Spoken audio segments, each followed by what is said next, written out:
Ma'am मैं ये जानना चाहूंगा टीनिया होता क्या है, दाद होता क्या है बेसिकली। देखिए, दाद जो है एक फंगल इन्फेक्शन है। अब फंगस कैसे डेवलप होगा? जब जैसे गीले कपड़े पहने। तो इंडिया में कितना कॉमन है मैम ये? बहुत कॉमन है। आप अच्छा। ज़्यादातर अगर देखें तो बहुत कॉमन है। अगर वो सफाई हाइजीन ठीक नहीं रखते हैं, सफाई जी। नहीं ठीक रखते हैं। मैम एक चीज ये जानना चाहूंगा, जैसे आपने बोला कि जैसे लोगों की जांघों में होता है, थाइस में होता है हाँ, या बटक एरिया में होता है, समटाइम्स जो बिल्कुल मैंने देखा है कि कुछ लोग ऐसा बताते हैं कि जो एनस एरिया उसके आसपास भी दाने जैसे हैं, तो हाँ। क्या वो फंगल इन्फो दाद है, वो फंगल इन्फेक्शन है? वो देखिए दाने होते हैं तो वो बहुत सारे कारण हो सकते हैं उसके। जी। जो बहुत सारे लोग ऐसे होते हैं जो एस्ट्रॉइड्स वाली क्रीम्स को लगा लेते जी, हैं, जी। तो क्या एस्ट्रॉइड वाली क्रीम हमारे इसके लिए बेनिफिशियल है या वो कुछ हार्म करती है? वो पूरा वर्सन कर देती है और खराब कर देती है। कि दांत को उन्होंने तुरंत की तुरंत नीम का लेप लगा दिया, उन्होंने हाँ, तुरंत की तुरंत हल्दी लगा दिया। हाँ। तो ये नीम, हल्दी, डिटॉल लगाना, ये सब कहाँ तक हमको मतलब फायदा करता है या नुकसान करता है, ये आप मुझे बताएं। लेकिन ये जो चीजें मैंने आपको बताई, इसका क्या रोल क्या है इसमें? देखिए, ये जो नीम के पत्ते हैं या फिर हल्दी है, कुछ लोग डिटॉल, सैवलॉन ऐसे डायरेक्ट भी से क्लीन करते हैं। हम्म। वो सब उसको खराब कर देता खराब कर है। देते हैं।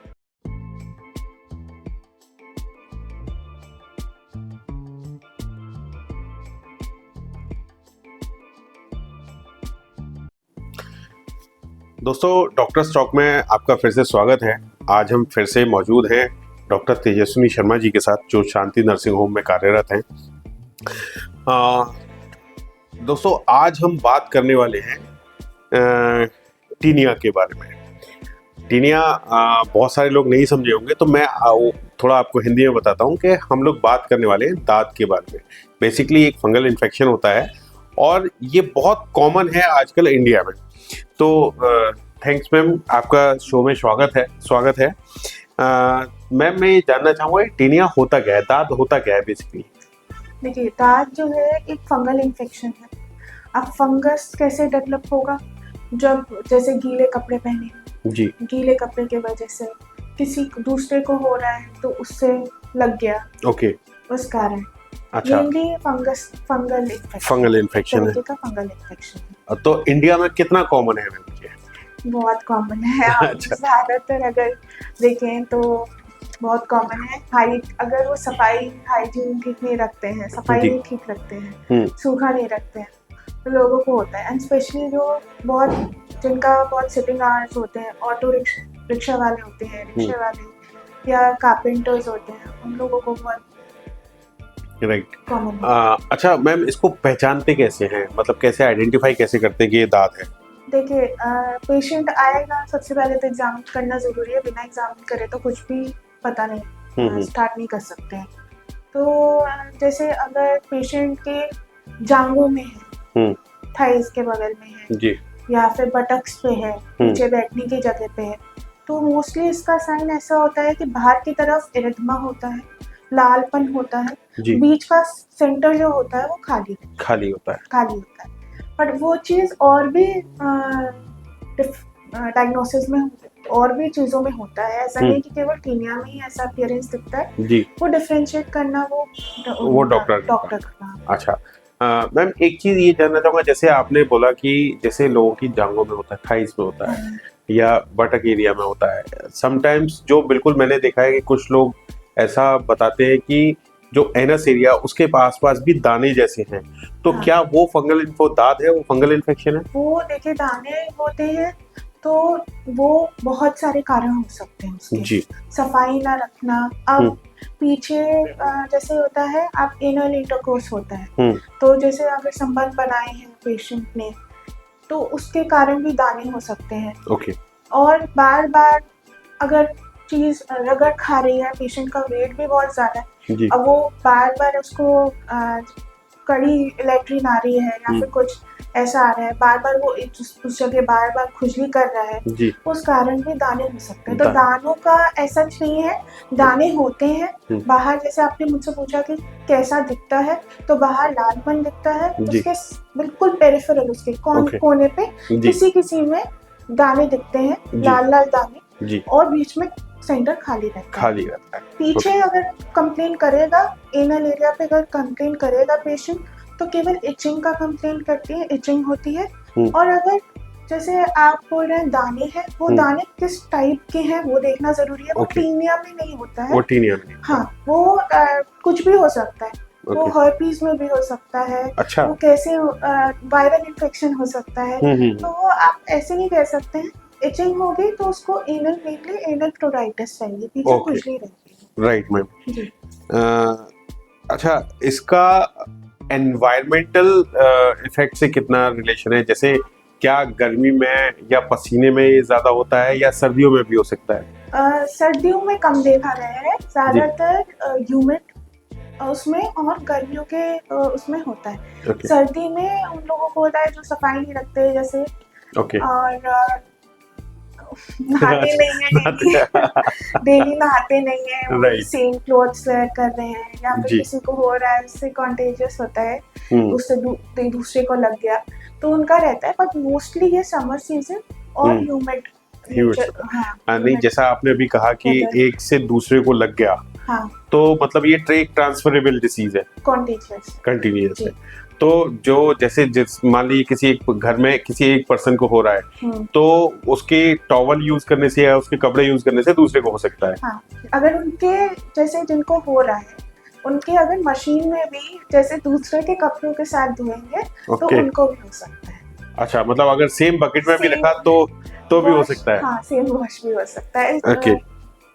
तो अच्छा, क्या इस पर्टिकुलर ये जो आपने बताया कि वो एक सर्किल सा होता है जिसमें दाने होते हैं और बीच में खाली होता है, उसके अलावा भी और कोई साइन होता है जिसको हम कह सकते हैं दांत? अगर बहुत सारी कोई भी टॉपिकल ऐसा ओवर द काउंटर ड्रग्स लगा ली है, स्टेरॉइड लगा ली है, कुछ ट्यूब्स आती हैं पेशेंट लगा लेते हैं, जिसमें स्टेरॉइड भी रहता है, अजोल्स भी रहते हैं, फंगल क्रीम्स भी रहती हैं, और कॉम्बिनेशन रहता है एंटीबायोटिक्स का भी। तो ये पेशेंट यूजुअली ये कॉम्बिनेशन लगा लेते हैं। इससे क्या होता है, खाल पतली हो जाती है, उसके चांसेस बढ़ जाते हैं।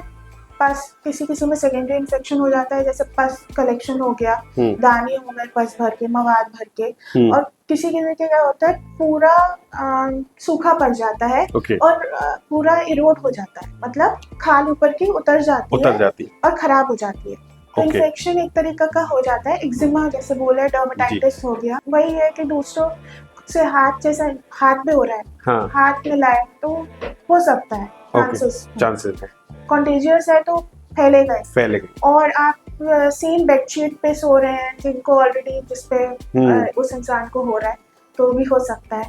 टॉयलेट, वॉशरूम सेम यूज कर रहे हैं जिसपे ऑलरेडी वो इन्फेक्टेड है, तो भी आप वो सेम यूज कर रहे हैं बिना क्लीन करे, तो भी हो सकता है। अच्छा मैम, क्या हम ये जो टीनिया है, इसको किसी ग्रेड, इनके कुछ ग्रेड्स होते हैं कि प्राइमरी, सेकेंडरी या फर्स्ट ग्रेड, सेकेंड ग्रेड, ऐसा कुछ? ग्रेड नहीं है जी, बट हाँ, जो जैसे टॉपिकल स्टेरॉइड मैंने अभी जैसे आपको बताया, उसके बाद क्या होता है कि टीनिया रेजिस्टेंट हो जाता है। अब टीनिया रेजिस्टेंट हो गया तो जो आप दवा देंगे तो उसको आपको मोड ऑफ पूरा उसकी मॉर्फोलॉजी, जो आपका अपीयरेंस है, वो सब कुछ चेंज हो गया।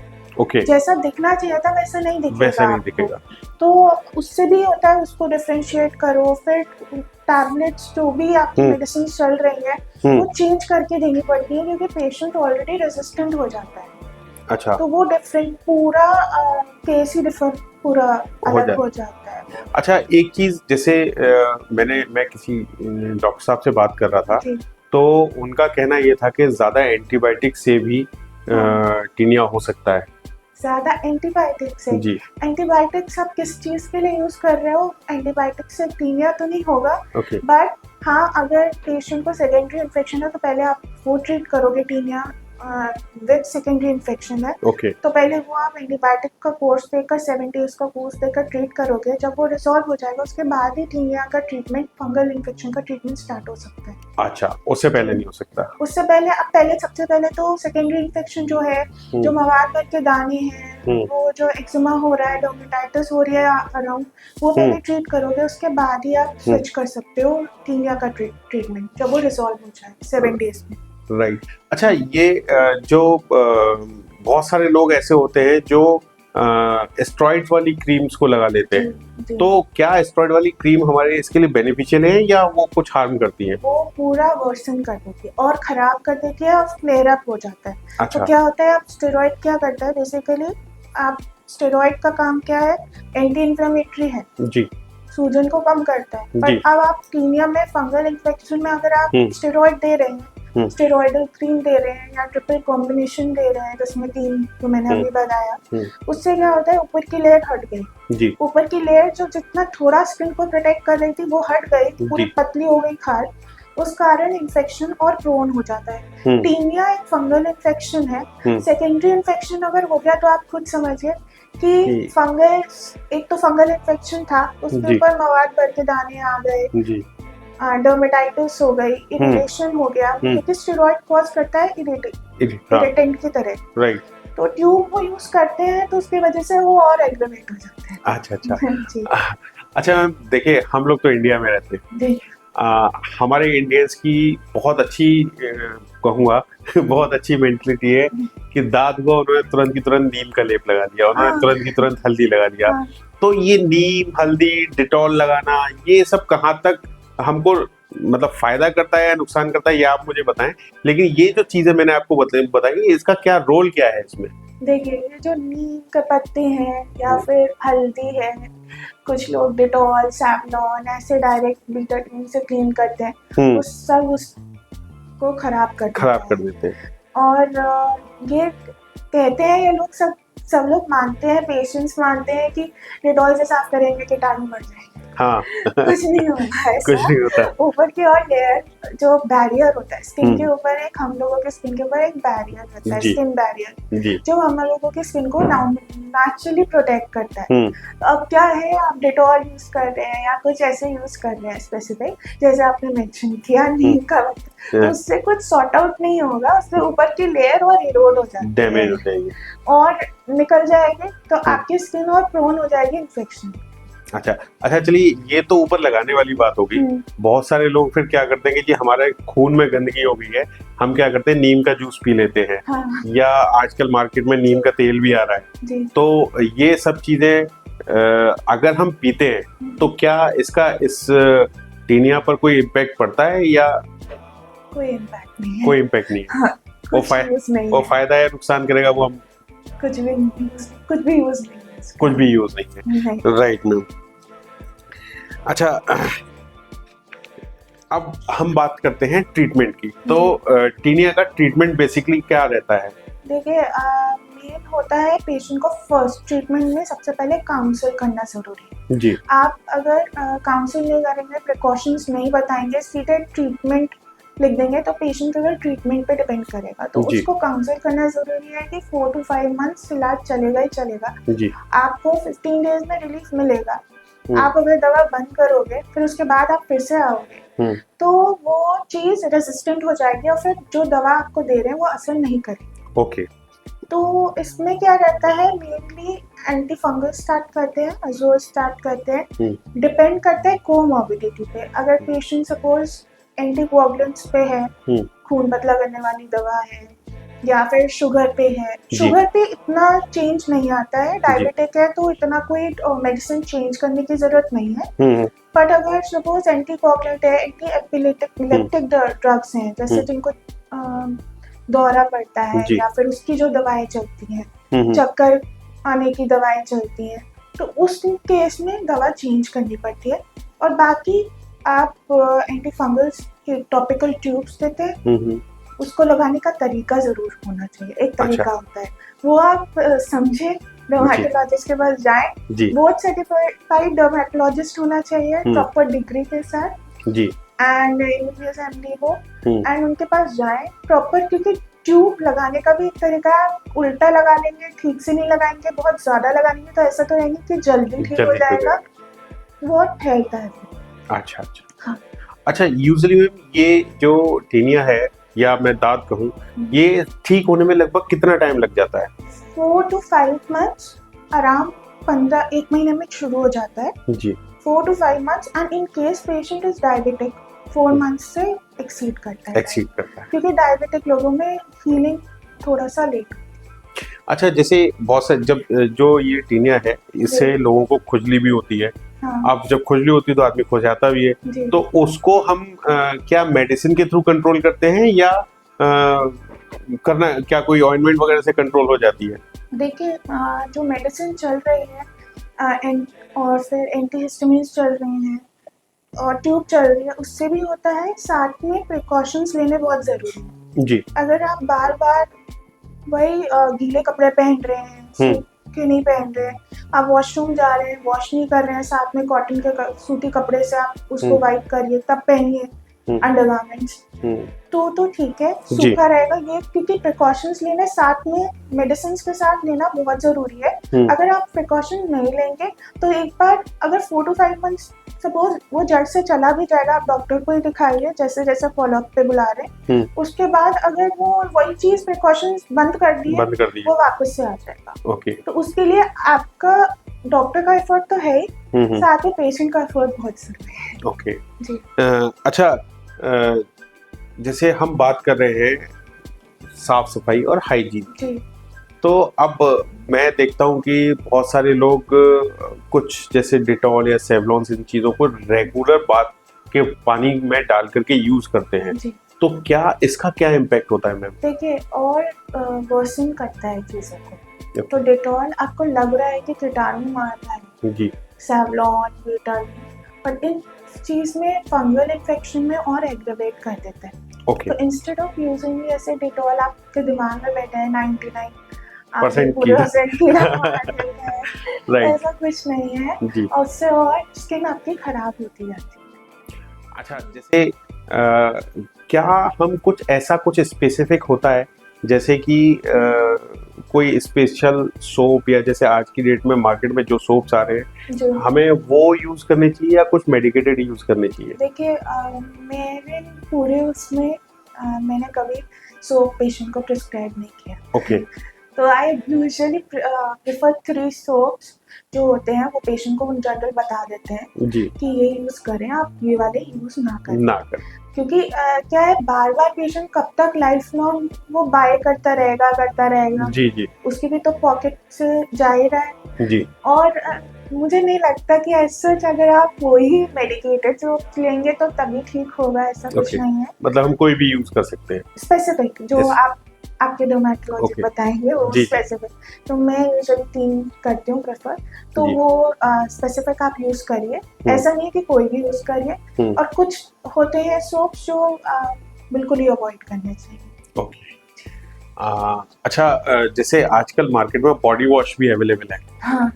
ठीक है, बहुत ऐड आते हैं मैम टीवी पर इस चीज के, तो क्या बॉडी वॉश और सोप्स, मतलब body wash is beneficial for skin? Body wash use कर सकते हैं, माइल्ड बॉडी वॉश होना चाहिए, प्रॉपर उसका होना चाहिए। अच्छा। पर अगर आपको टीनिया या फंगल है तो आप वो चीज फिर डर्मेटोलॉजिस्ट से बात करें। हाँ, बात करिए। अच्छा, ठीक है।